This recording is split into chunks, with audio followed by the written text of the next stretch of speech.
ये एक डरावना पर्चा था। उस आदमी ने चलते चलते बस एक फोन किया और फिर उसे यूं ही एक डरावना पर्चा मिल गया। उस पर लिखा था कि इसे 2 घंटे के अंदर किसी और को देना होगा, वरना ये साफ साफ नहीं लिखा था, लेकिन इसका मतलब साफ था। वह आदमी जल्दी से पीछे मुड़कर देखने लगा और पाया कि पर्चा देने वाला गायब हो गया था।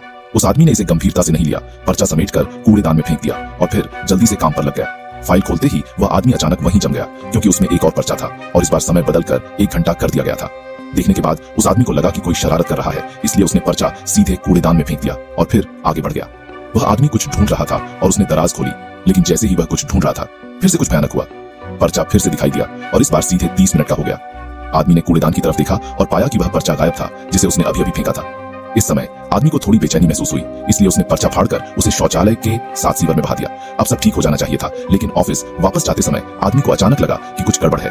उसने अगले ही पल अपनी पतलून की जेब में हाथ डाला और उसमें से एक A4 साइज का कागज निकाला। आदमी ने घबराकर उसे खोला और इस बार पर्चा सीधे 15 मिनट का हो गया। इस समय आदमी को आखिरकार डर लगा। उसने पर्चा फाड़कर जमीन पर फेंक दिया और फिर घबराकर भाग गया। आदमी अपने कार्यस्थल पर वापस आया और इधर उधर देखने लगा। उसे डर था कि पर्चा फिर से दिखाई देगा। ये सुनिश्चित करने के बाद कि वह कहीं नहीं है, आदमी ने राहत की सांस ली, लेकिन जैसे ही उसने दस्तावेज देखना जारी रखना चाहा, उसने पाया कि पर्चा फिर से फोल्डर में दिखाई दिया और समय 5 मिनट हो गया। जब उस आदमी को समझ नहीं आ रहा था कि क्या करे, तभी उसके एक सहकर्मी ने फोल्डर छीन लिया। कुछ सोचने के बाद उसने घबराकर फिर से इधर उधर ढूंढा और इस बार दस्तावेज भी गायब थे। यह सुनिश्चित करने के बाद कि वे सचमुच गायब हो गए हैं, उस आदमी को राहत मिली, लेकिन अचानक उसे याद आया कि उसने कोई कुरियर नहीं खोला था। हालांकि अप्रत्याशित बात यह थी कि जब उसने कुरियर खोला तो उसे अंदर पर्चे का ढेर मिला।